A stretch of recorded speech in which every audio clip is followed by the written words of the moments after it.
Boa tarde a todos, sejam muito bem-vindos a esta última conferência do nosso último dia de evento. Última conferência, porém não menos importante, porque a responsabilidade de abrir é a mesma de fechar. Teremos a palestra do nosso professor Jefferson Evaristo, e eu me permito fazer uma observação, porque Jefferson foi o nosso aluno, e, na minha opinião, não existe orgulho maior para um professor do que estar ao lado de um ex-aluno como colega. Então, é nessa alegria que eu dou as boas-vindas ao Jefferson, cuja palestra será mediada pelo professor Edivaldo. Agradeço a participação dos dois, o aceite em mediar e em apresentar o seu trabalho. Boa apresentação a todos. Sigamos.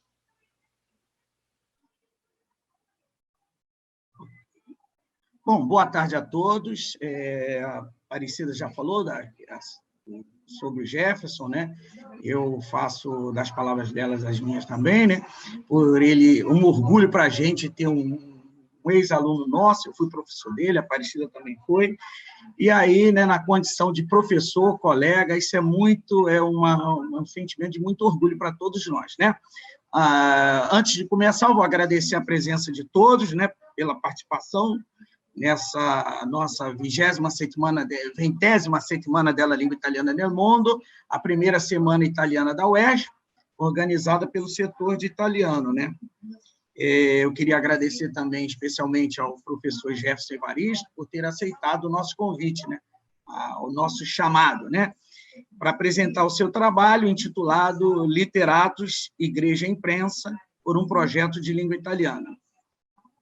Mas antes de passar a palavra para o professor Jefferson, eu vou lembrar mais uma vez que no final, né, da apresentação do professor, vocês podem enviar, né, as suas perguntas e que nós vamos retransmitir ao professor no final da sua apresentação. Então, sem me alongar mais, eu passo a palavra ao professor Jefferson.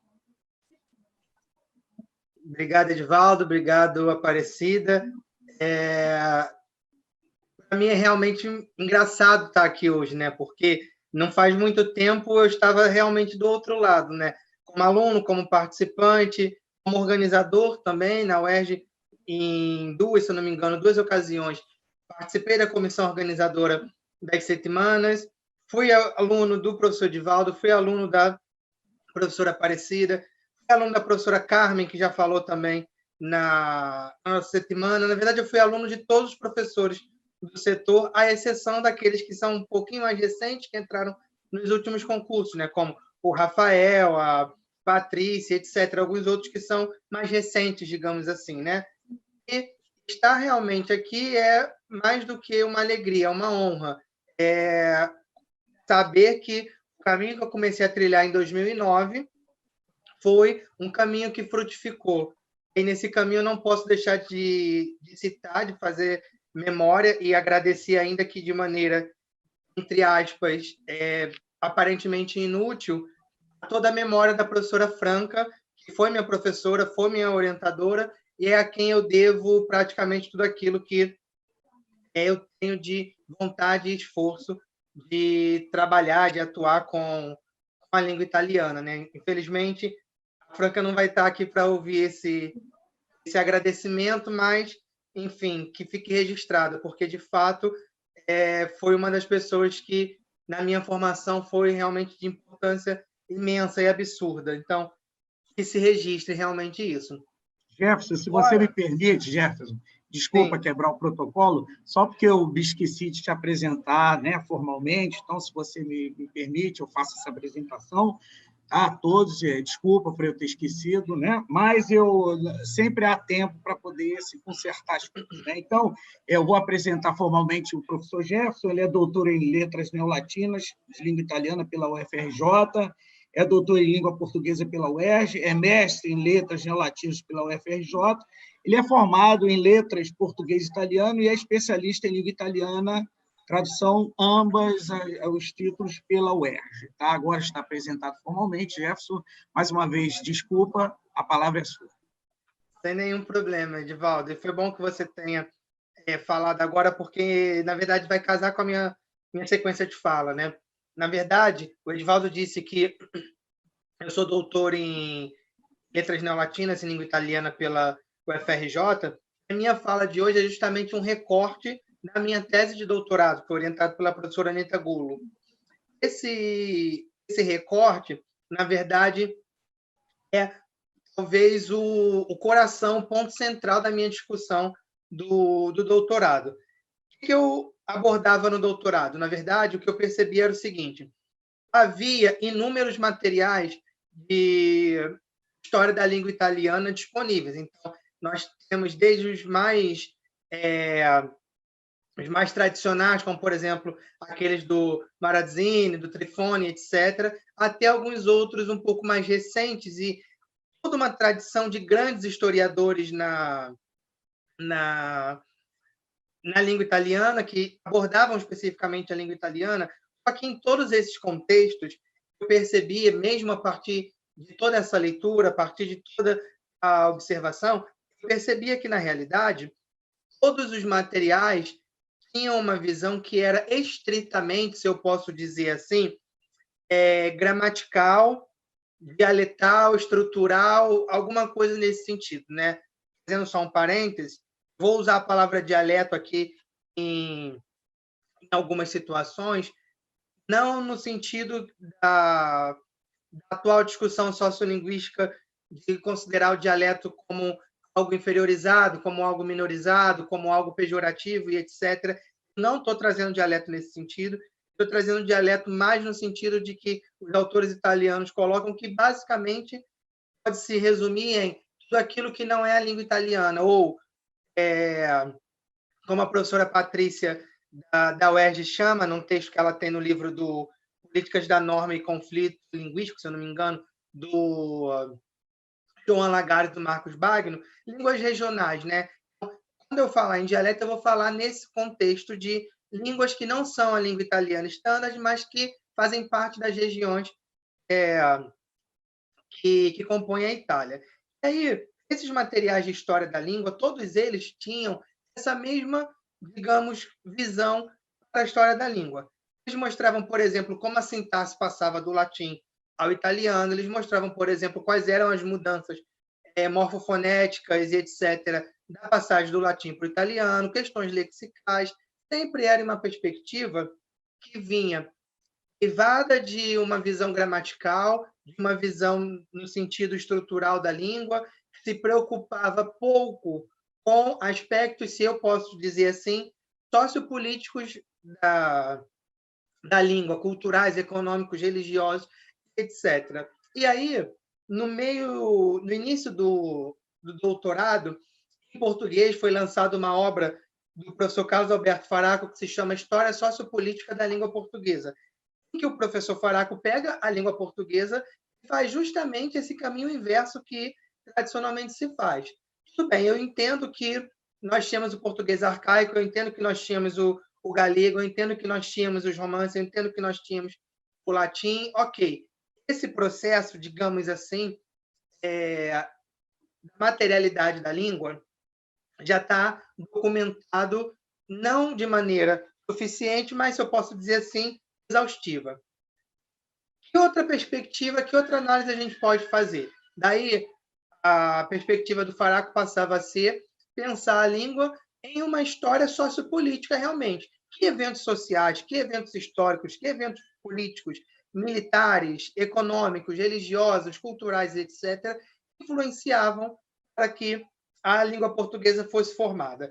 Aí, lendo esse material em língua portuguesa, me veio o estalo imediato de que realmente não existia algo assim também na língua italiana. E aí, a princípio, não que o intento fosse esse, porque seria pretensão igualar a minha pesquisa à pesquisa do professor Faraco, mas, a princípio, a minha ideia com o doutorado era essa: observar uma história sociopolítica da língua italiana. E, para isso, eu precisava entender duas questões que, para mim, pareciam imediatas. A primeira delas era de que eu precisava ter um arcabouço teórico que pudesse me ancorar na língua portuguesa, nos estudos linguísticos, uma pesquisa que se propusesse, digamos, a ser multidisciplinar, interdisciplinar, transdisciplinar, como quer que queiram chamar. Porque havia um risco, por exemplo, de eu fazer uma pesquisa que fosse simplesmente histórica e que não fosse vinculada aos estudos linguísticos. Foi o ponto em que, através do professor Pierre Guizin, surgiu a teoria do contato linguístico e que deu toda a base, digamos assim, para que eu investigasse o doutorado. Então, essa era uma questão que precisava ser resolvida. Uma ancoragem teórico-metodológica que pudesse fazer com que uma pesquisa nos estudos linguísticos tivesse esse viés. O segundo ponto é observar assim, ok, tudo bem. Eu tenho já uma perspectiva teórico-metodológica, mas que tipo de recorte eu vou fazer? A premissa era a seguinte: a unificação da língua italiana vai se dar lá no século XIX. Mas será que ela é um evento próprio do século XIX? Parecia que não, através das leituras, das investigações que eu fazia. Porém, parecendo que não, ainda assim, eu precisava fazer com que eu tivesse uma explicação, com que eu tivesse uma, como eu posso dizer, uma orientação que dissesse assim, tudo bem, não é um evento do século XIX, mas é um evento de onde? É um evento de quais atores? É um evento de quais eventos? E aí, esses eventos, atores e etc., me levaram especificamente, aí eu chego ao ponto inicial da nossa conversa de hoje, que era observar o papel dos literatos, da igreja e da imprensa num projeto de língua italiana. Para a tese, eu abordava um pouco mais, eu falava exaustivamente desses 3 pontos, eu falava, por exemplo, do século anterior ao século dos humanistas, dos literatos, falava de Dante, falava do Império Romano, falava da perspectiva de unificação territorial do Império Romano. Aqui eu trago não só um recorte, como eu disse, mas um recorte realmente central, o coração da minha discussão do doutorado, que era pegar esses 3 fatores e compreender como, sem esses 3, não poderia haver, no século XIX, unificação da língua italiana. Realmente, o papel desses 3 elementos, desses 3 atores, vou dizer assim, é tão fundamental a ponto de não ser possível imaginar, óbvio que seria uma tarefa completamente especulativa, né, essencialmente ilusória, mas fazer essa observação sem considerar o papel dos literatos, eu já vou explicar por que eu uso a palavra literatos, da Igreja Católica e da imprensa, mais ou menos aí pegando o 400 e o 500, mais ou menos assim, digamos, cronologicamente falando, esses 3 são o que efetivamente possibilitou um projeto de língua italiana. Para uma Itália que ainda não existia, né? Para uma Itália que também vai existir oficialmente, digamos assim, como um Estado-nação, a partir do século XIX, a partir de toda a movimentação romântica da construção dos Estados-nações, que, por exemplo, o Benedict Anderson, no Comunidades Imaginadas, vai abordar de maneira muito, muito própria, né? Enfim. E aí, no primeiro ponto, eu quero dizer que nós estamos cronologicamente logo após toda a importância de Dante. Eu não vou parar em Dante, porque senão nós perderíamos muito tempo e sairemos do escopo da discussão. Mas, cronologicamente, se eu posso dizer assim, nós estamos logo após a contribuição de Dante para a formação da língua italiana. De fato, como bastante difundida, às vezes até de maneira cair num senso comum, Dante vai ser o pai da língua italiana porque ele vai estabelecer as premissas segundo as quais essa língua italiana, toscano, fiorentino, vai poder se fundar e se expandir, né? Vai ser a partir da defesa política, antes de qualquer coisa, de Dante, porque Dante era um homem político, era um homem, digamos assim, da alta sociedade da época, era um intelectual. As nossas nomenclaturas atuais, né? Nós poderíamos dizer que Dante era um intelectual, na verdade, uma palavra mais apropriada ao período é literato, realmente, né? Aquele que tinha o conhecimento, aquele que detinha posse da literatura, né? Participava de uma literacia. E aí Dante realmente vai ser, por conta de todas as suas obras, de vulgar eloquência, convívio, principalmente a comédia, Dante vai ser aquele que vai estabelecer não só um princípio ainda rudimentar de língua italiana, mas ele vai estabelecer também um princípio teórico de possibilidade de uma língua que não fosse o latim. A partir desse ponto que nós vamos seguir. Porque a defesa que Dante vai fazer é a de que poderia existir uma língua que não fosse o latim e que servisse para os mesmos princípios do latim. Precisava ser, ele estabelece os 4 princípios dele, que era uma língua que fosse superior, que fosse curial, no sentido de relacionada à cúria, à administração, que fosse áulica e que fosse de todos, digamos assim, né? Ele vai estabelecer os princípios dele, mostrando como os dialetos da sua época poderiam ou não cumprir aquele papel, sendo que, para ele, aí, para usar um ditado popular, puxando a brasa para a sardinha dele, que era o fiorentino, ele vai mostrar que somente a língua diferente era que poderia cumprir todos aqueles pré-requisitos, digamos assim. Aí ele estabelece essa primeira discussão teórica e dá um primeiro rudimento de uma língua.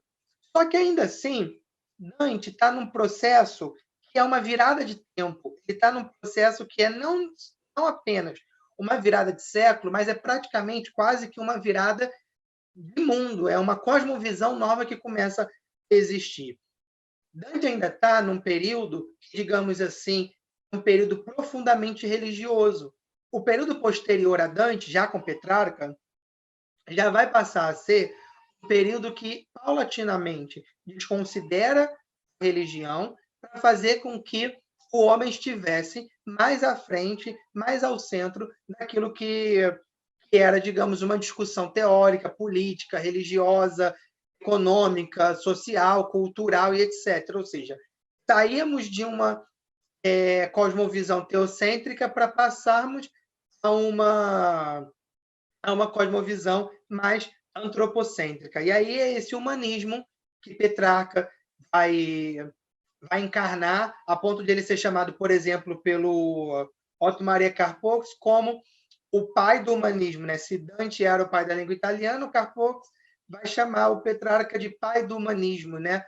Que, de fato, era a figura central, a figura principal na Itália, onde o humanismo surge e ganha maior força, digamos assim, de estandarte simbólico do movimento que, ao mesmo tempo em que ele fundava, ele se formava a partir desse mesmo movimento.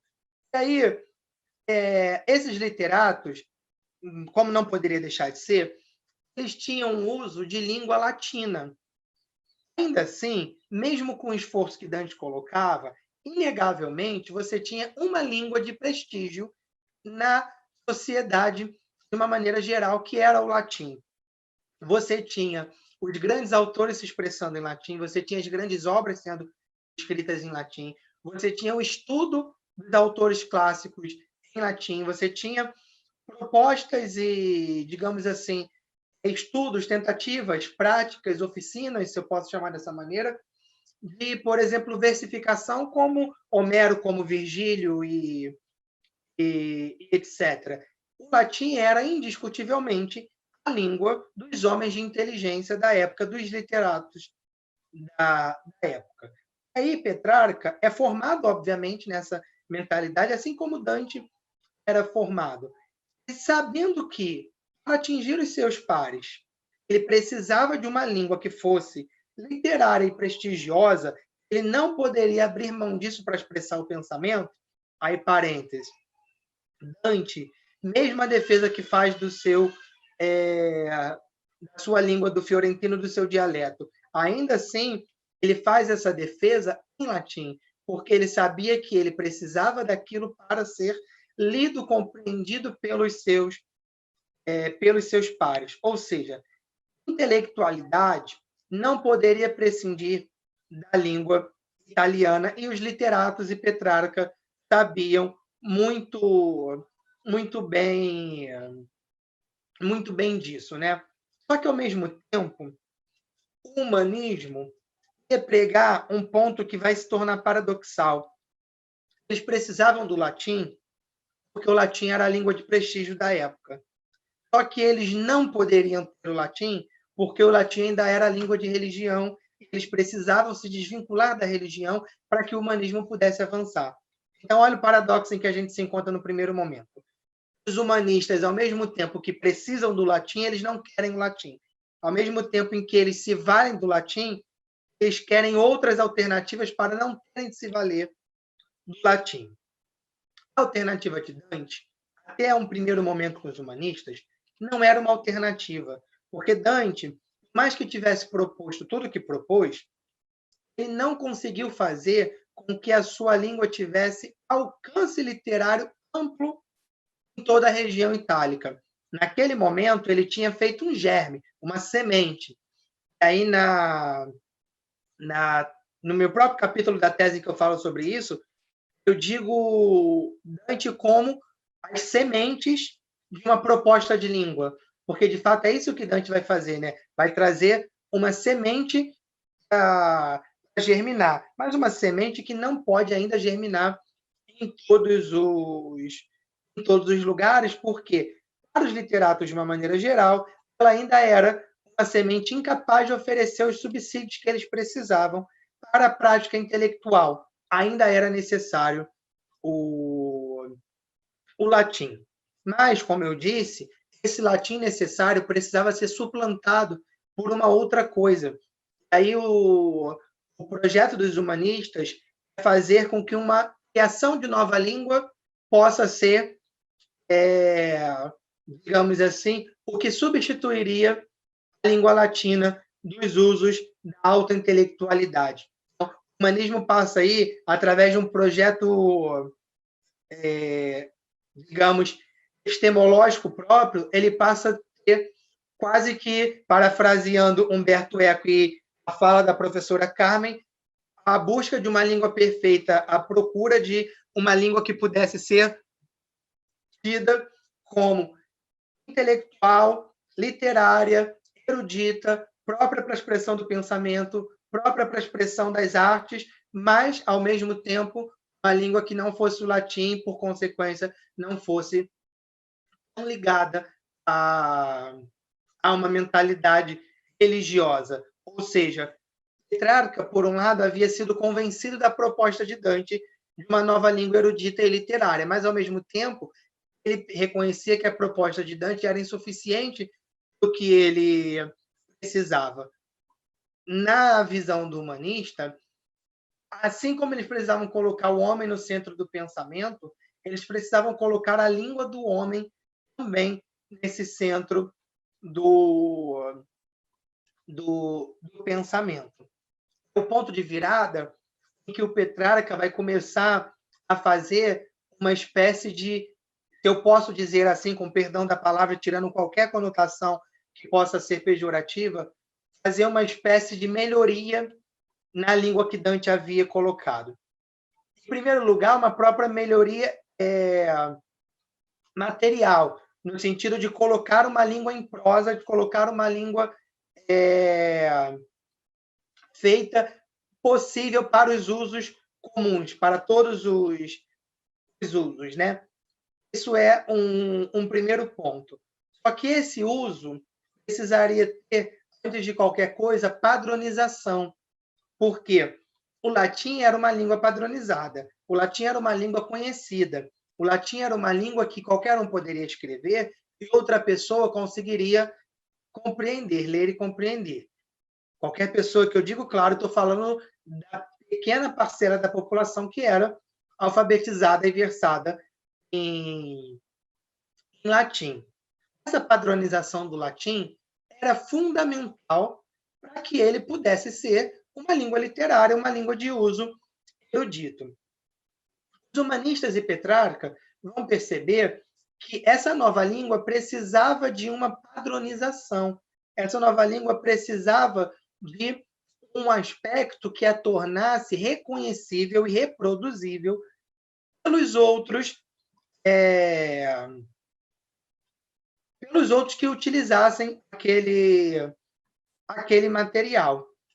Não havia nenhuma outra língua padronizada como a língua latina, na época, com tanta, digamos assim, tanta riqueza de utilização, de nuances, etc. E tal. E aí, qual é a sacada que os humanistas vão ter nesse momento? Eles vão perceber que a proposta de Dante não é de todo ruim, não era para ser jogada fora. Ela só precisava, como eu disse, ser melhorada, ser aperfeiçoada. E aí, eles vão começar a dar uma padronização para a língua latina, para a língua fiorentina, a partir da língua latina. Eles vão começar a aproximar, a fazer aquilo que o Claudio Marazzini vai chamar de latinizar o fiorentino. Vai pegar toda a estrutura que tinha, que ainda era uma estrutura incipiente, e vai, digamos assim, tornar aquilo mais oficial, reproduzível, compreensível, a partir de uma aproximação com a língua latina. Ou seja, conscientemente, o que acabavam fazendo era dar uma importância maior para a língua que, talvez inconscientemente, eles não julgassem estar à altura dos usos que eles precisavam para uma língua literária, para uma língua erudita e etc. Ou seja, a premissa de colocar o homem no centro passaria a ser a premissa que colocaria a língua no centro e todo o movimento, toda a dinâmica passaria a ser o que faria com que a língua pudesse ser efetivamente criada, digamos assim. Então, se os literatos começam a querer uma língua nova que fosse a expressão do seu tempo, a expressão da própria intelectualidade humana colocada no centro, não mais uma intelectualidade de religião, mas uma intelectualidade de homens, aquilo precisava expressar também a superioridade humana. E aí essa superioridade vai se dar na língua. Ou seja, essa unificação, digamos assim, essa latinização do fiorentino, ela vai surgir, como eu disse, porque Dante já vai ter colocado essa premissa. Porque a premissa de Dante ela só vai se sustentar porque por trás dela havia um contexto político-econômico que colocava Firenze no centro do mundo. Então, a ponto de alguns historiadores dizerem, por exemplo, que Firenze era para a região itálica do 400 e do 500 aquilo que Roma era para o Império Romano, ou seja, a cidade central, a cidade cosmopolita, a cidade para onde fluem todos os homens, para onde vão todas as culturas e de onde saem, digamos assim, todas as influências. Então, Firenze era a cidade mais cosmopolita da época. É claro que você tinha ainda algumas outras cidades grandes e importantes. Roma, obviamente, Bolonha, Veneza. Você tinha outras cidades importantes, mas, ainda assim, Firenze tinha um desenvolvimento político, econômico, social, cultural, tinha uma vida realmente muito mais intensa que fazia com que a cidade tivesse, digamos assim, uma proeminência, como eu posso dizer, um destaque realmente dentro do cenário italiano. Então, era a primeira cidade num sentido de importância, não necessariamente uma importância somente política, mas uma importância cultural, uma importância econômica, uma importância militar, etc. E etc. Aí, como eu digo, que a perspectiva do contato linguístico só vai poder ser feita se a gente considerar todas as nuances que podem estar envolvidas no processo. Uma das que é pouquíssimo observada e que talvez seja citada por 2 ou 3 autores no meio de toda essa discussão, para vocês terem uma noção, quem me ouve, entre livros de história da língua italiana, de história italiana e de linguística e sociolinguística italiana, eu tenho citados e lidos na minha tese aproximadamente uns 70. E aí eu tive realmente um árduo processo de leitura para entender, para tentar tirar pequenos novelos desse fio de lã grande, para poder desenrolá-lo, para fazer com que essas pequenas peças do quebra-cabeça pudessem ir se somando, vindo de diferentes lugares. E aí, um ponto, por exemplo, que os historiadores colocam como importante para o desenvolvimento econômico de Firenze é o ponto da arquitetura. Firenze tinha já pontes, pórticos, ruas largas, projetadas para que pudessem passar grandes volumes, como, por exemplo, carroças, como, por exemplo, carros maiores de mercadorias, né? Obviamente, eu não estou falando de carro do século XXI, estou falando de carro que a gente compra na concessionária. Estou falando de transporte, né? Nós tínhamos, em Firenze, à época, um desenvolvimento arquitetônico que possibilitava, a diferença de outras cidades da Itália, que nós tivéssemos uma grande afluência de pessoas para lá. Você tinha praças, espaços públicos grandes, você tinha pontos de comodidades para os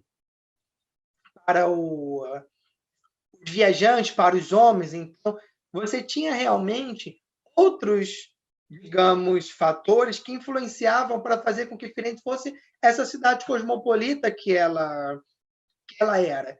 Os literatos, que não eram bobos, sabiam disso.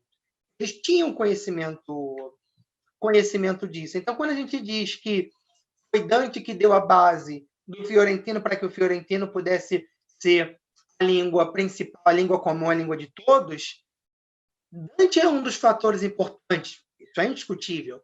Mas se Firenze não fosse a cidade cosmopolita que era, a arquitetura não fosse o que fosse, e politicamente a organização não fosse aquela, se todos esses fatores simultaneamente não existissem, é muito possível que o futuro da língua italiana pudesse ter sido outro. É muito possível que hoje, é claro que isso é especulativo, mas é muito possível que hoje nós não estivéssemos falando aqui, por exemplo, do fiorentino, mas nós estivéssemos falando, por exemplo, do romanesco, nós estivéssemos falando de alguma outra, do bolognese, de alguma outra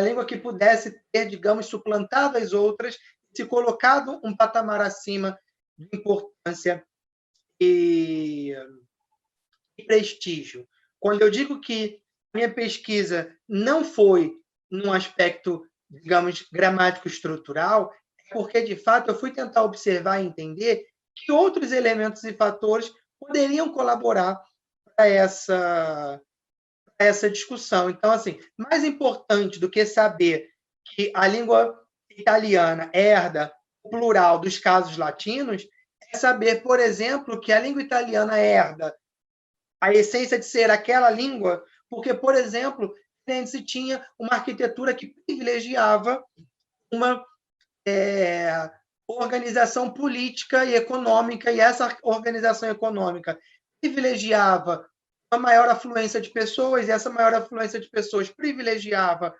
uma maior vida cultural, e essa maior vida cultural privilegiava uma maior concentração de literatos, de cérebros, de homens pensantes, e isso privilegiava uma atuação conjunta em prol de um objetivo comum, uma escola humanista de pensamento. Então, esse quebra-cabeça que vai uma peça encaixando em outra, encaixando em outra, encaixando em outra, para a gente montar um quadro multifacetado de muitas peças, só vai ser possível realmente quando a gente compreender que de todos os caminhos nós podemos literalmente chegar ao ponto de discussão, né?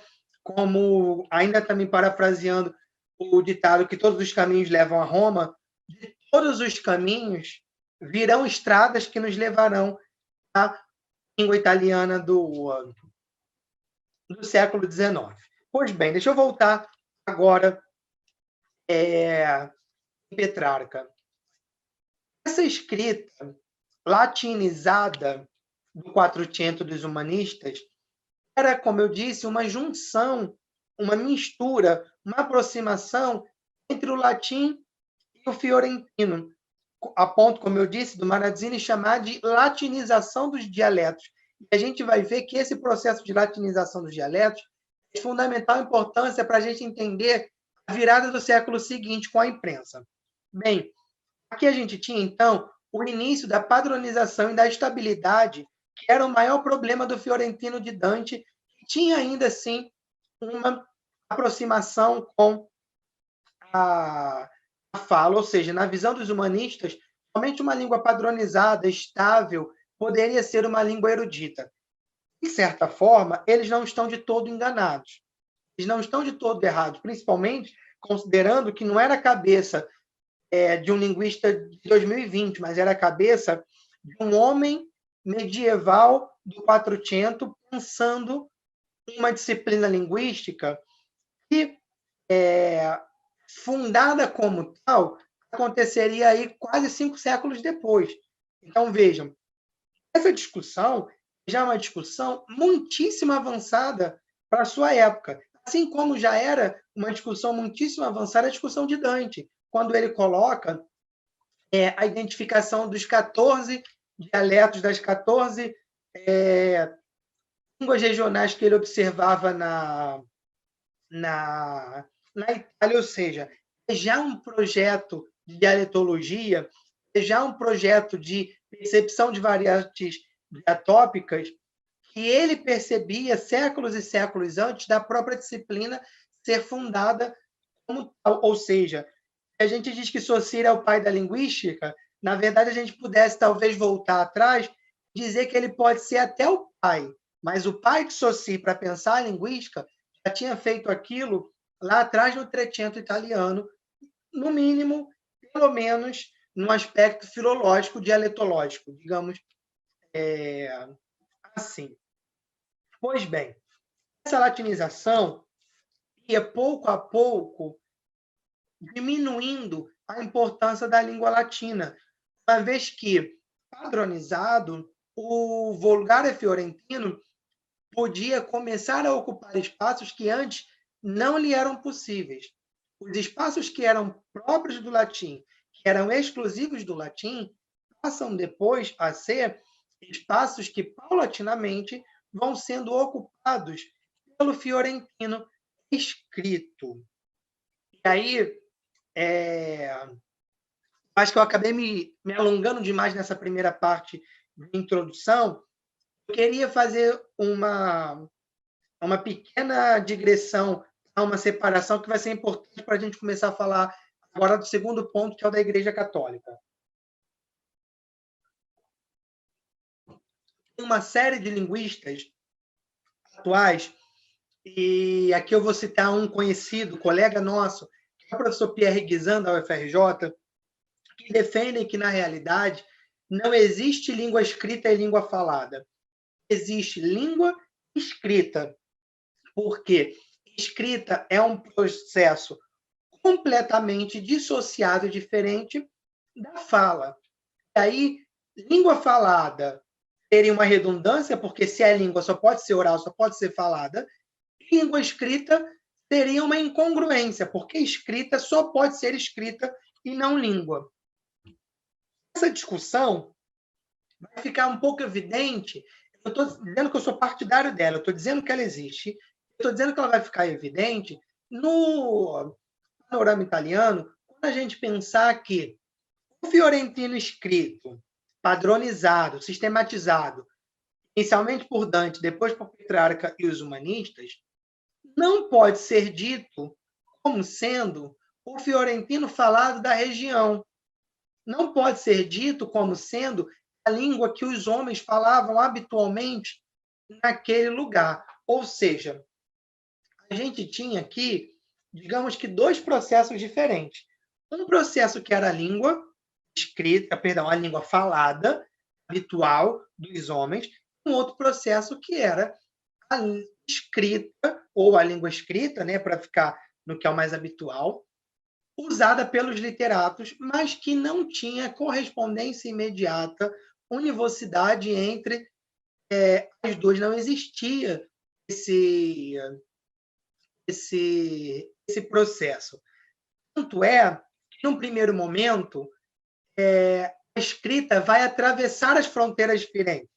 Então, Dante, Petrarca, em menor escala, Sannazaro, Bembo, todos esses vão ultrapassar com seus textos os limites de Firenze.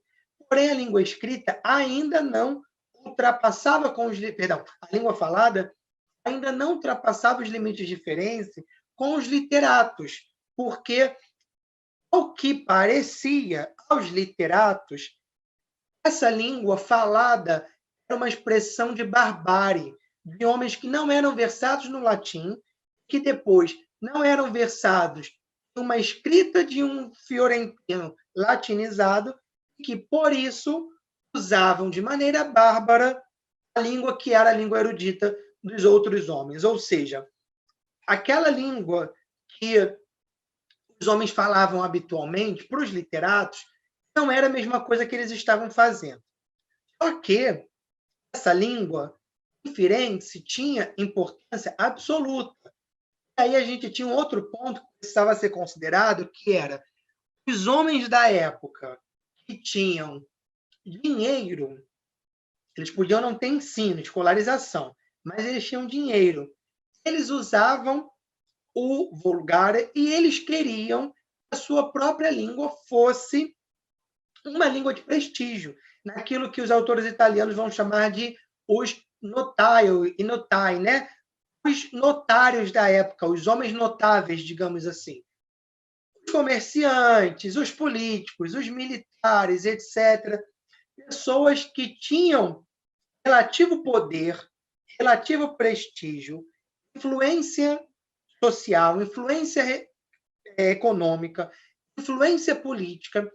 Esses homens precisavam ter uma língua que desse prestígio a eles, não especificamente aos literatos. É como se eles dissessem assim: para lá, se quem tem dinheiro é a gente, se quem banca muitos dos livros, obras, materiais, estudos de vocês somos nós, por que vocês vão achar que nós somos bárbaros? É quase como se o pensamento fosse nesse sentido, né? E aí, eles precisavam ter essa importância também. Só que mesmo eles não tinham o prestígio para, per se, fazerem com que a língua tivesse um alcance e projeção. É o ponto em que entra a única instituição que poderia fazer com que aquilo acontecesse, que é a Igreja Católica. Eu acabei de falar que os humanistas estavam dando uma nova cosmovisão para a sociedade que não era mais teocêntrica, ou seja, dito de outra forma, a Igreja estava em crise. Ao mesmo tempo, isso é atestado por vários historiadores da religião. Por exemplo, o Daniel Hopes fala disso, o Herling fala dessa mesma questão, ou seja, era uma observação ampla que dizia que a Igreja estava em crise. Mas, ao mesmo tempo em que a Igreja estava em crise, nós tínhamos um processo paradoxal que fazia com que, mesmo na crise, ela tivesse uma importância que crescia a cada momento. E aí, por que essa importância fazia com que ela crescesse a cada momento? Porque era necessário haver em Firenze, era necessário haver como é que eu posso dizer? Uma projeção da língua. Essa projeção da língua só poderia se dar por quem tinha projeção em toda a Itália. Ou seja, Dante era um intelectual muito importante, mas ele não tinha projeção para todo o povão, digamos assim. Todos esses historiadores, Avolio, Migliorini, Cella, Seriani, De Mauro, Trifone, Marazzini, Lanuzza, Aierre, todos esses historiadores da língua mostram que, na verdade, o projeto de Dante, inicialmente, não tinha tanto alcance. Todos eles vão colocar essa mesma observação. Os literatos tinham conseguido relativo alcance e saíam de Firenze. E aí, esses historiadores mostram, e outros historiadores, por exemplo, o Carpocci, na sua História da Literatura, quando ele fala sobre o humanismo, se eu não me engano, é o terceiro livro da coleção dele de 10, ele coloca claramente como o movimento intelectual do humanismo vai ganhar força em toda a Itália, embora tivesse suas raízes em Petrarca e na Toscana, mas ainda assim ele ganhava força fora. Ou seja, a língua erudita começava a sair no Quattrocento, coisa que não acontecia no Trecento. Aí, os historiadores da religião, o Daniel Hopes, o Hertling, e outros que vão falar nessa mesma temática, eles vão mostrar como a única instituição, a única possível a fazer com que a fala, a língua falada diferente se pudesse sair, era a igreja. E aí, a ponto de o Luca Seriani chamar a igreja de emissora linguística por excelência. É a expressão que ele vai dizer para falar da Igreja Católica, a emissora linguística. Vamos pegar o fio da meada para entender como é que a coisa vai. Firenze é uma cidade cosmopolita. Firenze é uma cidade para onde todo mundo vai. Firenze é uma cidade para onde todo mundo, depois de estar, sai e volta para as suas regiões. Ou seja, o cara que estava lá em Roma, Bolonha, etc., ele ia a Firenze, fazia suas trocas comerciais, etc., etc., e voltava para a sua região. Estando em Firenze, ele precisava se comunicar, ele precisava fazer as trocas que ele precisava, que tinha motivado que ele fosse para lá. E quando voltava, ele obviamente tinha já a influência dessas trocas que ele foi obrigado a ter em Firenze. Essas trocas comerciais, culturais, políticas, em todos os sentidos, elas aconteciam em Fiorentino. E aí havia um ponto que era fundamental. Os homens, por mais que tivessem uma visão antropocêntrica, começando a tomar conta da sociedade pelos humanistas, ainda eram homens essencialmente religiosos. A religião católica, digamos que praticamente sem intervenções, eu vou dizer praticamente, porque eu não vou aprofundar a questão, era a única religião de toda a região.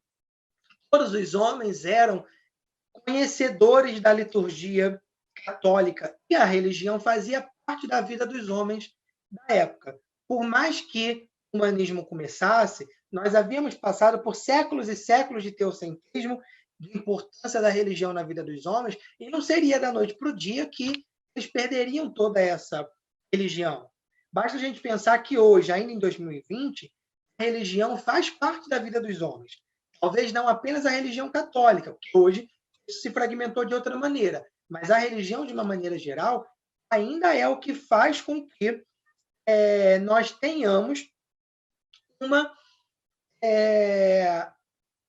motor de influência na sociedade.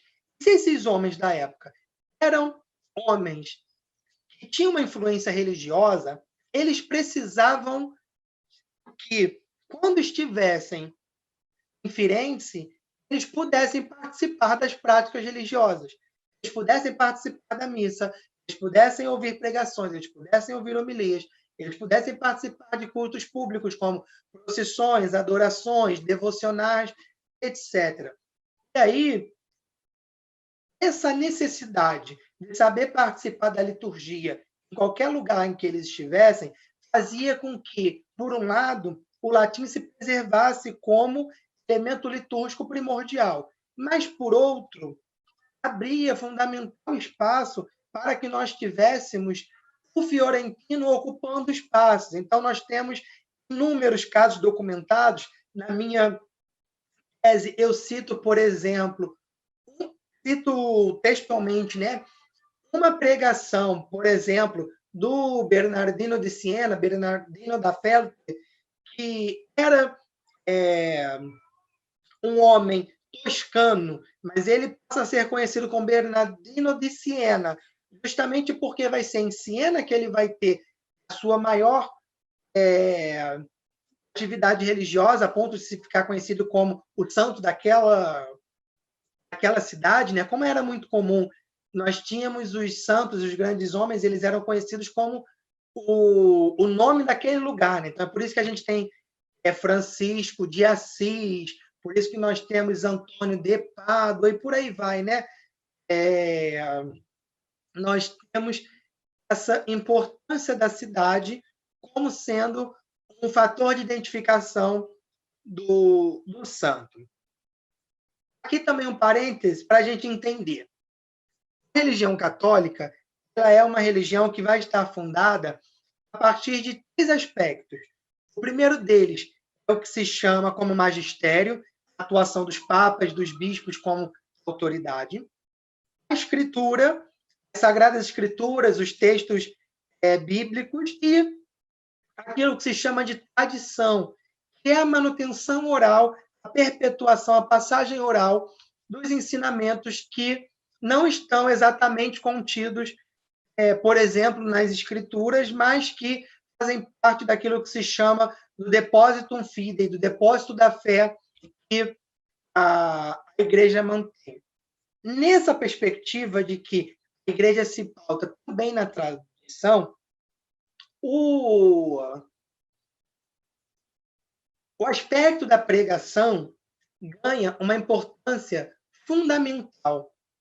Essa importância, é claro, pode ser vista de outras maneiras. Então, por exemplo, na Bíblia nós temos a narrativa de São João Batista, que era o precursor de Cristo, aquele que a Bíblia coloca como o mais importante nascido de mulher. Depois de Cristo, era o homem mais importante, que foi o responsável por fazer, digamos, o anúncio de Cristo. Ele era, essencialmente, um pregador. Um dos mandatos, uma das frases de Cristo nos evangelhos é: ide por todo mundo e pregai o evangelho a toda criatura. Ou seja, o mandato do próprio Cristo é que nós tenhamos uma transmissão oral. Essa ideia de pregação, de transmissão oral, funda e pauta boa parte da ação católica. É por isso que, na época, você tinha inúmeros relatos, por exemplo, de pregações em praça pública. Você tinha inúmeros relatos de pregadores fazendo intervenções públicas, não apenas nos lugares de culto, por exemplo, durante a missa, mas também em outros lugares que não eram necessariamente, por exemplo, uma igreja. E aí, se a pregação católica deveria atingir todas as pessoas, o mandato de Cristo falava isso, pregar a toda criatura, era necessário que, por óbvio que pareça, esses pregadores pudessem ser compreendidos. Para eles serem compreendidos, eles precisariam usar uma língua que as pessoas compreendessem. Mais um ponto que faz com que a igreja passe a ter um papel fundamental de, como Seriani diz, emissora linguística do fiorentino falado para que ele pudesse atingir toda a região itálica. A ponto de, aí eu pego uma citação de Seriani, ele diz que era a atuação da igreja em favor da língua italiana, fiorentino, óbvio, mesmo que não intencionalmente, ou seja, a intenção da igreja não era difundir língua nenhuma. A intenção da igreja é poder pregar e ser compreendida, poder atingir os homens.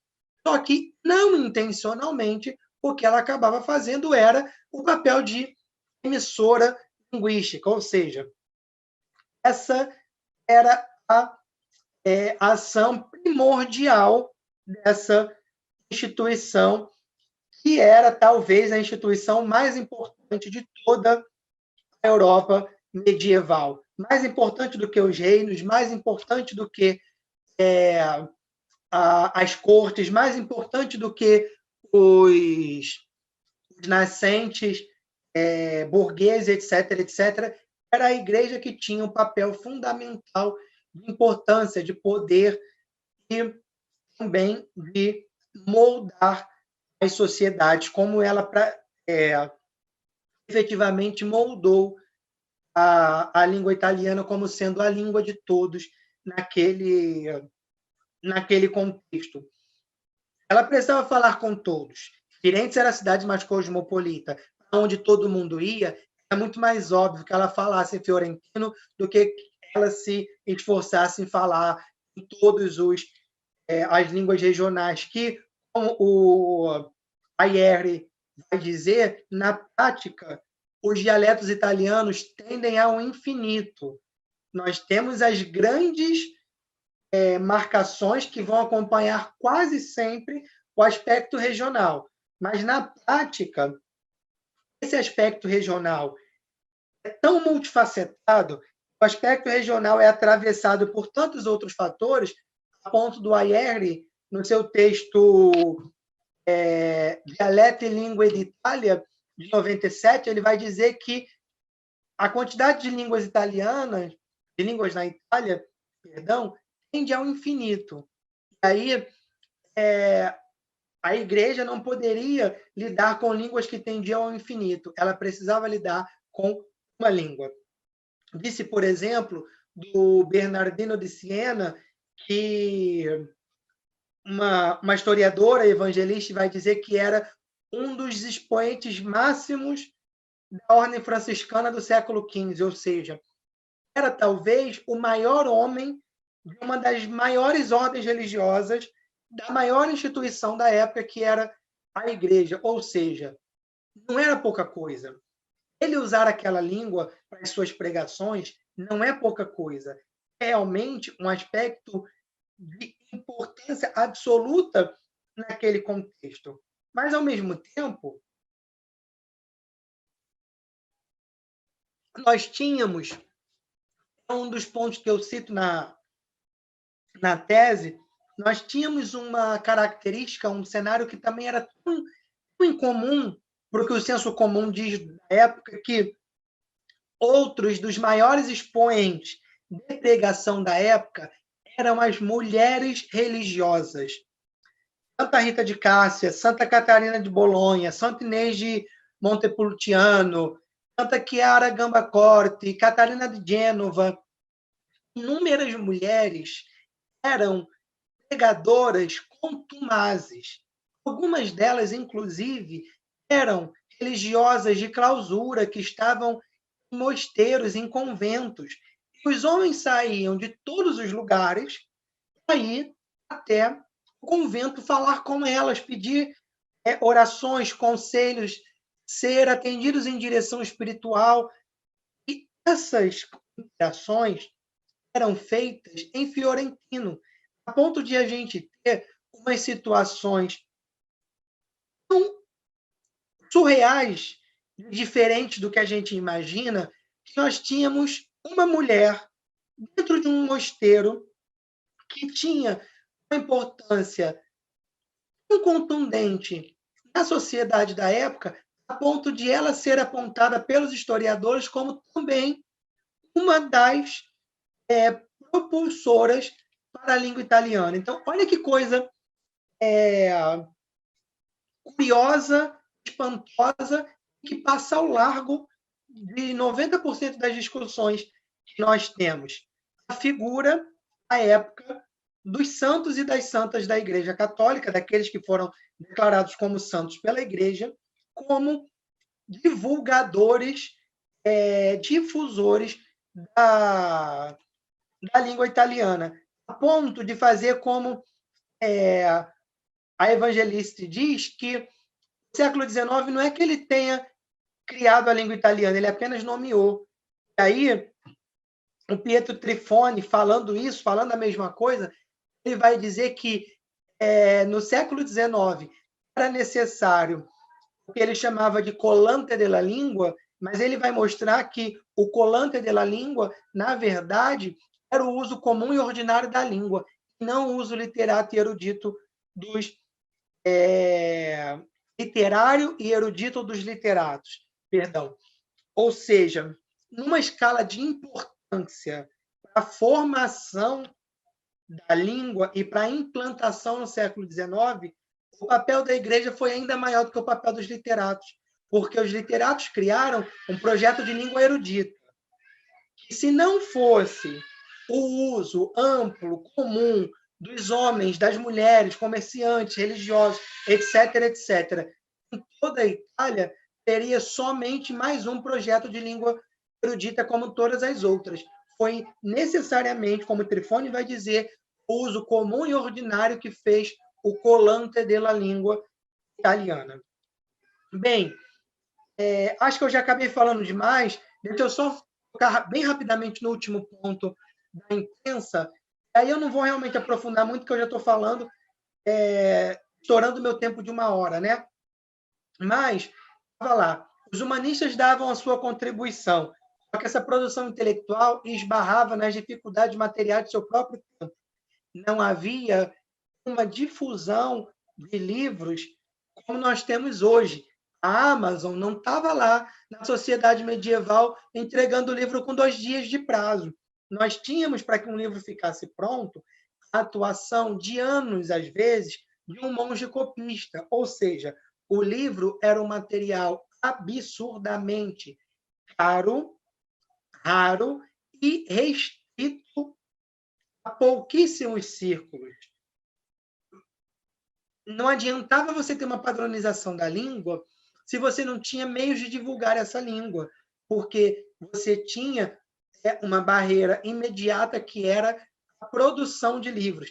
Por isso, por exemplo, que o Trifone vai dizer que o uso comum e ordinário é mais importante do que o uso literário, porque enquanto você tinha raríssimos livros feitos pelos monges copistas, você tinha centenas de milhares e milhões de pessoas falando aquela língua que precisava ser assumida por todos, ou seja, a capilaridade da língua falada é muito maior do que a capilaridade da língua escrita.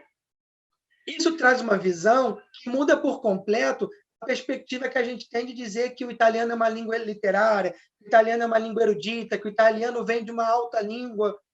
Na verdade, não é bem isso.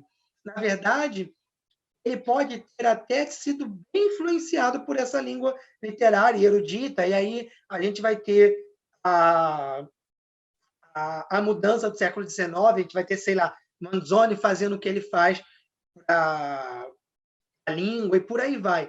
Só que se não fosse esse uso comum e ordinário, nada disso poderia acontecer lá na frente, porque esses copistas eram poucos e faziam com que o livro fosse um material muitíssimo caro. Ou seja, havia uma demanda crescente por livros, mas essa demanda precisava ser acompanhada dos monges copistas e que não necessariamente caminhavam na mesma direção. Aí a gente tinha, assim, uma produção intelectual crescente com os literatos e uma produção material que não acompanhava esse crescimento. Ou seja, de um lado, a gente tinha uma necessidade escrita que aumentava, graças a essa atuação intelectual dos literatos, ela também acabava crescendo, por exemplo, porque os comerciantes, os notários, o corpo administrativo, a burguesia, etc., precisavam de mais material escrito, lentamente aumentava a demanda do livro. Já existiam as universidades. Estou falando de cabeça, mas, se eu não me engano, a primeira universidade, a experiência de Bolonha, é do século XI, se eu não estou enganado, 11 ou 12, mas eu acho que é 11, estou citando de cabeça. Mas a intenção da imprensa, o papel do Gutenberg, eles só vão ser lá para meados do século XV. Então, olha a diferença. Séculos que nós tivemos passando até que tudo isso pudesse acontecer. Aí é o que o Roberto Cella vai começar a dizer quando ele coloca: essa nascente indústria tipográfica é que começa a publicizar os toscanos, e eles começam por Dante e por Petrarca. A gente começa a ter um processo que, como eu disse, a latinização era muito importante lá atrás. A imprensa vai começar a fazer um processo inverso, que é pegar todos os outros dialetos da Itália e toscanizá-los. Ou seja, eles vão começar a ser aproximados, não ao latim, mas vão ser aproximados ao fiorentino, ao toscano. Então, olha que diferença de perspectiva. Se antes você latinizava o toscano, agora você toscaniza os dialetos. O Cella vai trazer um quadro explicativo que vai dizer, por exemplo, de lugares fora de Firenze que tinham tipografias que publicavam edições fiorentinas. Então, olha como é que era a situação. Você tinha, por exemplo, 4 tipografias em Bolonha que publicavam 55 obras em fiorentino. Você tinha em Milano 6 tipografias que publicaram 123 obras em fiorentino. Você tinha em Veneza 13 tipografias publicando 205 obras em fiorentino. Então, olha que situação. Eram novos contornos, realmente, para a língua. Do coração da Itália, você começava a irradiar tanto a língua falada pela igreja, mas também a língua escrita pela imprensa. Então, como eu falei, só um exemplo. Sanazzaro, que era napoletano, vai publicar uma obra literária em napoletano, que 14 anos depois ele vai traduzi-la para o fiorentino, vai publicá-la em vários outros lugares, Nápoles, inclusive, em fiorentino, porque já era, em meados do século XV, a língua de importância literária, um modelo de escrita, como eu disse, a ponto de, como os autores colocam, nós termos as obras dos fins do Quattrocento passando por um processo de toscanização, ou seja, a imprensa ia fazer, numa escala muitíssimo maior, o papel que os humanistas começaram, que era o de padronizar o fiorentino, que era o de padronizar a escrita, digamos assim, gestada por Dante, Petrarca, humanistas, etc., aproximada também da fala a partir da igreja. Bem, esse panorama todo que eu fiz, todo ele poderia ser resumido em uma única coisa. A unificação da língua italiana, ela não é um evento do século XIX. Ela é um evento culminante no século XIX. Só que nós já tínhamos muitas outras premissas que possibilitavam que essa língua existisse e já estivesse em uso séculos e séculos antes do século XIX. Como, por exemplo, a gente viu no Quattrocento com os humanistas, como a gente viu no Cinquecento com a imprensa, nesse intermédio com a igreja, e por aí vai. Nós tínhamos já uma língua italiana que circulava na Itália, porém com o nome de fiorentino. O que seria a língua italiana standard, que depois a gente vai dizer que mas é o dialeto de Firenze, não sei o quê, não sei o quê. A gente fala isso como se fosse assim: pegamos ao acaso um dialeto e colocamos lá na unificação, porque, parafraseando a frase do D'Azeglio, fatta l'Italia, bisogna fare l'italiano, bisogna fare anche la língua italiana. Essa língua, na verdade, ela não precisava ser feita, porque ela já tinha sido feita. Então, na realidade, o que nós temos é um processo inverso. Não é que a unificação da Itália fez a necessidade da língua italiana. A língua italiana unificada fez a necessidade de uma Itália unificada. Um dos pontos que eu defendo na minha tese, apoiado em alguns outros historiadores e alguns outros historiadores da língua. O que motivou a Itália, perdão, o que motivou a língua italiana não foi a Itália, mas o contrário. O que motivou a Itália foi a língua italiana. A língua unificada já existia, unificada que eu estou dizendo de amplo uso, né? Já existia antes do evento de unificação do século XIX. Estou citando, por exemplo, dados do século XV, quando dados do Cinquecento, quando você pega a toscanização das obras, quando você pega Venezia publicando 213 obras escritas em fiorentino, só para vocês terem uma ideia, os dados que são trazidos nessa tabela que ela coloca, Firenze publicou 412 livros em fiorentino. Venezia publicou 205, ou seja, Venezia publicou metade de tudo aquilo que Firenze publicava na língua de Firenze. Então, olha que dado curioso. Você tinha uma difusão da língua sendo feita pela igreja oralmente, pela imprensa textualmente, tão grande, a ponto de você poder citar, somando tudo, mais de 1.000 obras publicadas no Cinquecento e nos primeiros anos do Seicento, você ter mais de 1.000 obras publicadas em fiorentino em toda a região itálica. Só depois é que essa região itálica passaria a ser Itália, mas aquela língua antes já unia todas as regiões. Havia outras coisas que uniam, claro, a religião era uma delas, mas a língua era um ponto de união.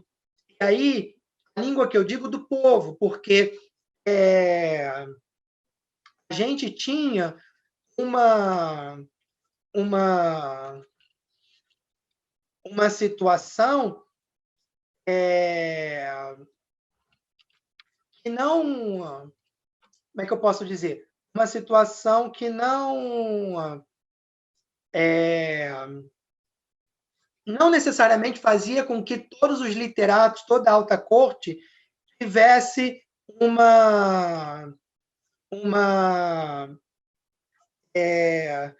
utilização da língua vulgar. A ponto, por exemplo, do primeiro rei da Itália não conhecer, não falar o vulgar fiorentino. Ele tinha o conhecimento escrito, mas ele não falava o vulgar fiorentino.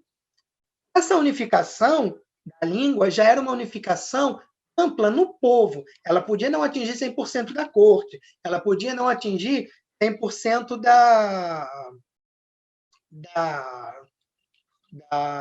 dos literatos, mas ela atingia o povo, o que era necessário naquele momento.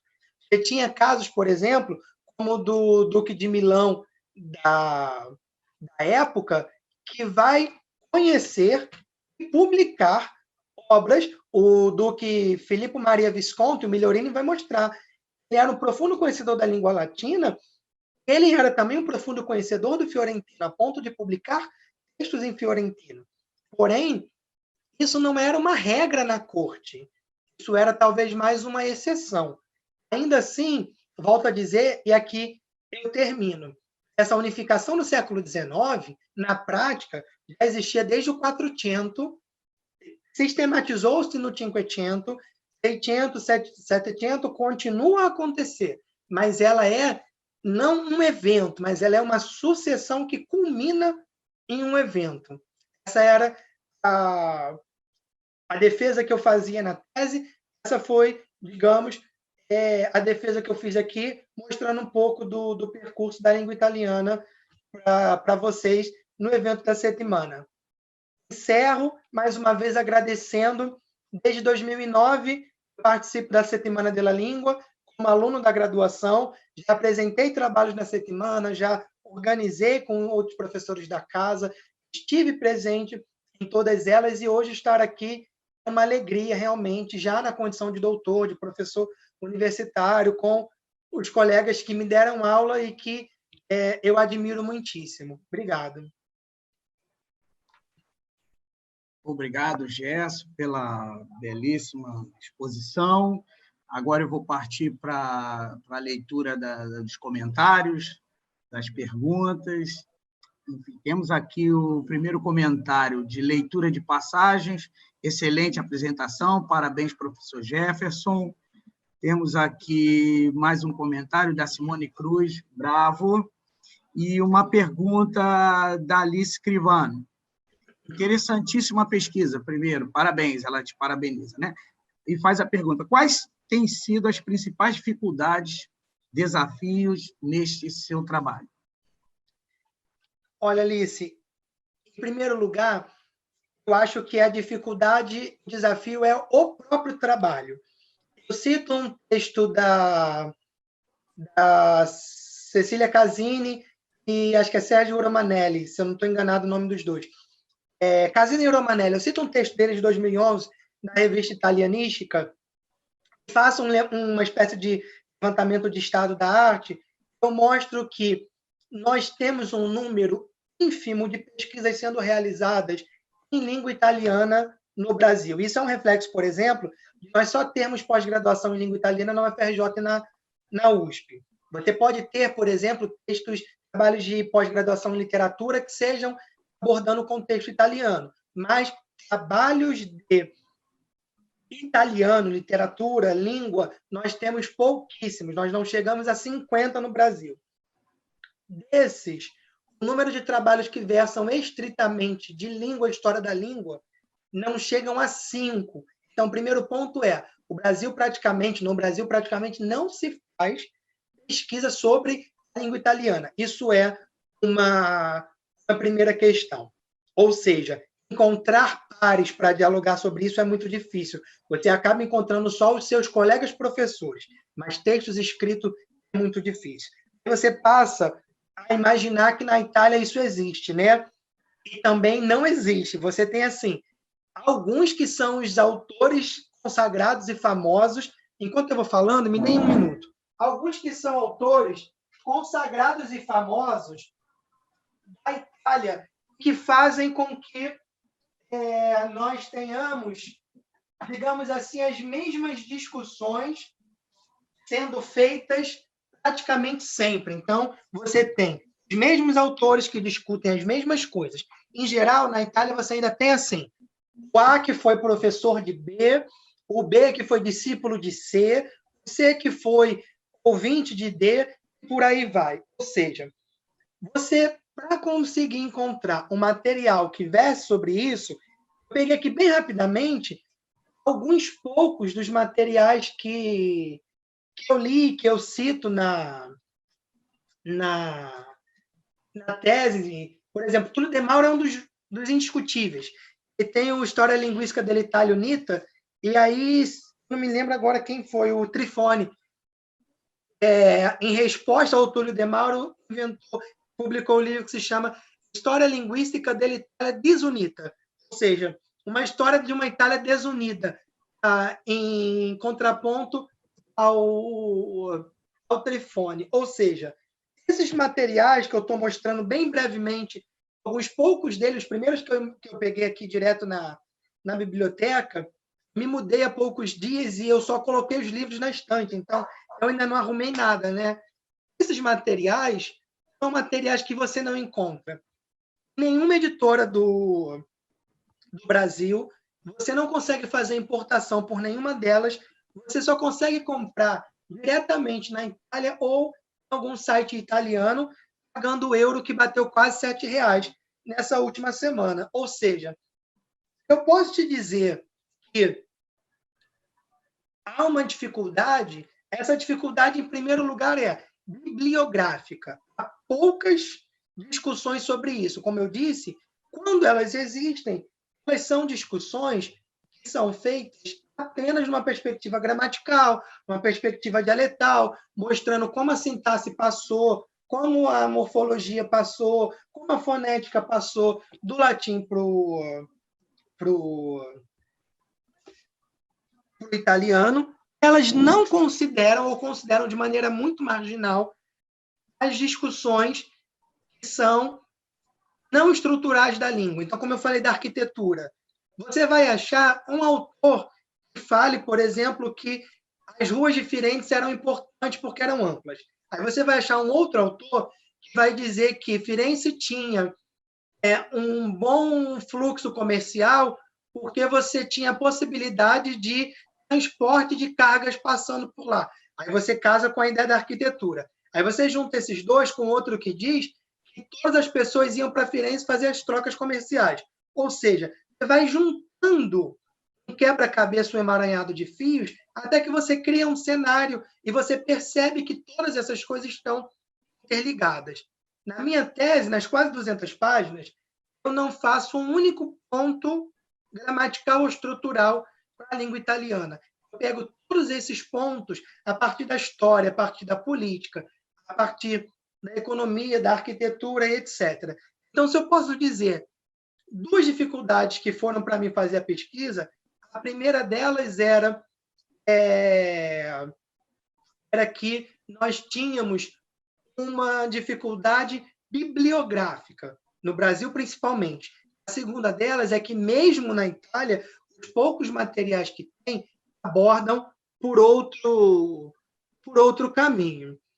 Aí, Edivaldo, eu estou vendo aqui também o chat, eu já posso ir respondendo? Posso ir lendo e respondendo? Se você acha melhor, tudo bem, não tem problema nenhum. Pode ser, então, a Daniela Trota está falando que aprendeu, a Simone agradeceu.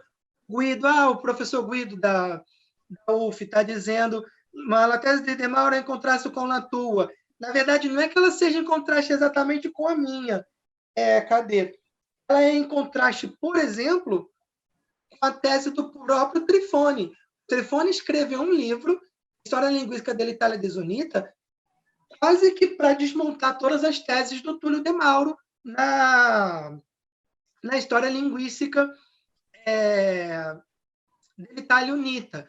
Naquela defesa que a gente está acostumado, talvez o Túlio de Mauro seja o autor mais importante na história da língua, um dos mais difundidos e estudados aqui no Brasil, mas o Pietro Trifone, que é um outro grande nome da sociolinguística italiana, ele vai desmontar toda a tese do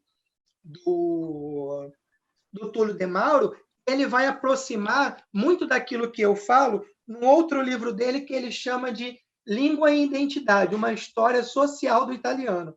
O que ele chama de história social do italiano, na verdade, é história.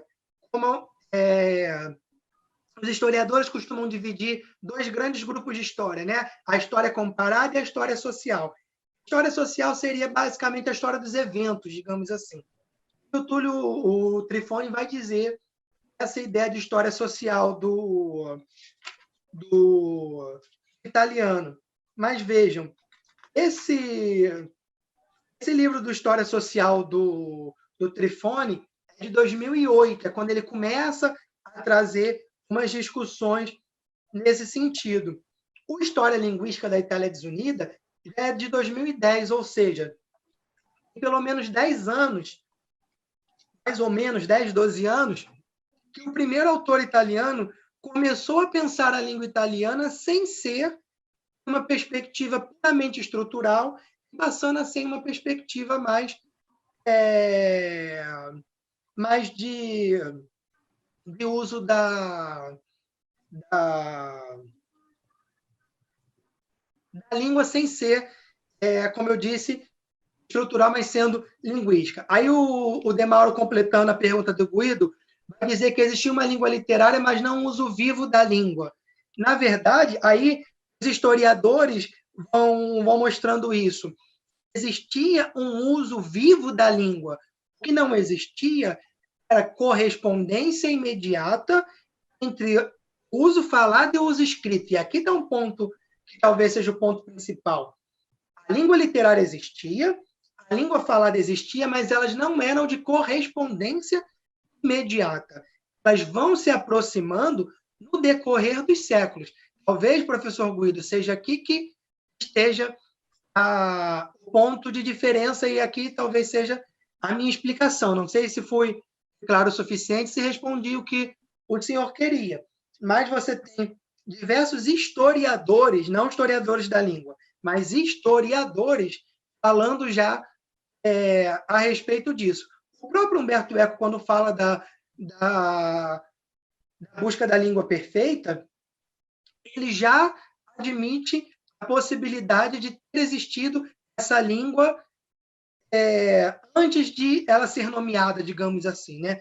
Porque, de fato, se não fosse assim, a gente teria que imaginar que uma lei, que um processo, que um estalo, que uma vontade, de um dia para o outro, criou uma língua e todo mundo passou a usar, o que não é uma perspectiva possível, né?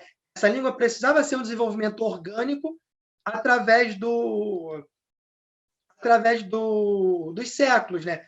O que você não tinha era escolarização nesse sentido. Você não tinha aproximação imediata, correspondência da escrita com a fala, mas a fala já existia. Sim, na Primeira Guerra Mundial, os soldados não se compreendiam. Sim, eu não estou dizendo que essa tese é toda errada, porque se a gente for dizer que não existia outra comunicação, a gente vai ter que dizer que hoje, por exemplo, não existem dialetos. A gente vai ter que dizer que não existem outras falas, outras línguas. Elas existiam, mas o que acontecia é que o uso público era também feito em fiorentino, principalmente por conta da igreja. Mas aí, entenda, a gente precisa colocar isso num prisma de proporção. Dizer que todo mundo falava o fiorentino, é claro que também não é assim. Falavam fiorentino os que tinham trocas comerciais, os que estavam envolvidos com a igreja, os que iam e que vinham, os comerciantes, os que estavam lá e cá, muitos dos militares, inclusive.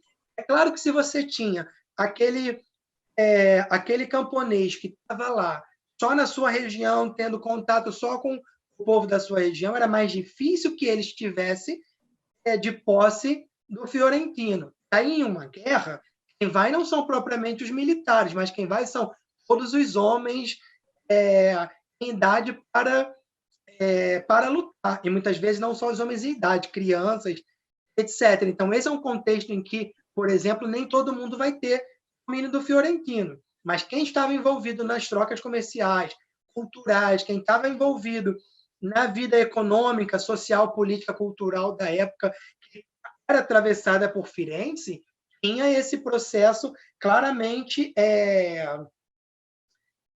colocado, né? Isso, como eu disse, deixa eu pegar aqui o texto da minha tese, que eu digo para o senhor, professor Guido, quantos são, por exemplo, os autores que falam sobre isso? Que em minhas considerações finais, eu divido a discussão autor a autor, né? Então, cadê aqui? Não, um pouco antes. Não, imprensa não. Aqui. Um pouco mais, um pouco menos. Ela vai falar, o Seriani, o Aquino, Evangelisti, o Daniel Hopes, o Hertling, e o Marazzini, que também vai trazer uma abordagem bem interessante nesse sentido. Não sei se respondi o que o senhor precisava. A Ana Glória está dizendo que foi bem proveitoso. Eu acho que foi um pouco extenso, eu peço desculpas. Eu acabei me excedendo um pouco no tempo, já são 6 horas. Eu recebi o convite, era para eu falar durante 1 hora, então peço desculpas pelo tempo que eu excedi. Não chegou nenhuma outra pergunta, não sei se a gente encerra. A doutora Aparecida agora ligou a câmera, então acho que é a vez dela falar. Não, Jefferson, olha só, deixa eu só, para concluir, né? Então, eu sou mediador, então eu teria que ler, né? Aqui tem a Ana Glória Bravo, professor, foi bem proveitoso, né? E só um pequeno comentário, né, que em cima de toda essa discussão, né, é só lembrar que outros dialetos tiveram a oportunidade de se transformar em língua oficial da Itália, né? A gente lembra aí o Vêneto, você mesmo falou, né? O Vêneto era uma língua que no 300 já gozava um prestígio muito grande, né? Sim, sim. Com autores como, por exemplo, o Niccolò e Giovanni Quirino, por exemplo, só que eles tinham uma veneração muito grande pelos os grandes autores toscanos, né? O Petrarca, o Dante, o Boccaccio. Então, eles tentavam, né, nas suas obras, toscaneggiare a sua língua, né? Isso deu, além dos fatores que a gente já sabe, geográficos foram citados, né, literários, enfim, a questão do cânone literário das grandes obras em fiorentino, que influenciaram nesses autores, né, a utilizar, a jogar o seu dialeto mais próximo disso aí. A gente vê, por exemplo, mais recente, perto da unificação, já o Manzoni, né, que sempre teve como, né, sempre falou do fiorentino como uma grande língua de uso. Bem, enfim, era só um comentáriozinho aqui em relação a toda essa discussão. Até citei bem brevemente o Manzoni falando, mas, por exemplo, essa importância dos autores, ela não vai se restringir a Dante, Petrarca, Boccaccio, etc. Então, por exemplo, uma outra figura que vai ter uma importância relevante vai ser o próprio Maquiavel. Então, o Nicolau vai ter a importância também de fazer com que grandes autores fiorentinos estivessem sempre, digamos assim, na moda, né? Estivessem sempre no meio do cenário político. O professor Guido, acho que encerrou, ele disse a pesquisa é muito erudita, bravíssimo, enfim. O Luiz Roberto também deu os parabéns. Então, Edivaldo, a gente encerra, comenta alguma coisa. Se não há mais perguntas, a gente pode dar por encerrada, então, a sua apresentação. Muito obrigado, Jefferson. Muito, muito boa apresentação, belíssima, muito esclarecedora, para quem gosta dessa temática. Tá? Agradeço a presença de todos os que estiveram conosco até aqui. Passo agora a palavra para a professora Maria Aparecida para fazer o encerramento. Obrigada, Edivaldo, obrigada. Jefferson, a sua apresentação foi maravilhosa, bastante profunda. É um tema riquíssimo, um tema que requer bastante pesquisa e espero realmente que as pessoas se interessem, todos quantos nos ouviram, né, alunos, sobretudo, que estão iniciando o seu percurso de pesquisa, possam se interessar, e também para nós, professores. Agradeço a todos que nos seguiram até aqui, nesses 4 dias de evento. Espero que tenha sido proveitoso para cada um de vocês, como foi proveitoso para todos nós, e quero agradecer de maneira especial a todos os colegas que participaram, a todos os professores que participaram do evento, e, de forma particularíssima, também aos nossos monitores, sem os quais nós não poderíamos ter levado tudo isso adiante. Me perdoem, a minha gata veio participar também. Então, eu agradeço mais uma vez e dou por encerrada a primeira semana italiana da UERJ e a 20ª settimana della língua italiana nel mondo. Então, logo as apresentações estejam disponíveis online, vocês serão avisados. Boa noite.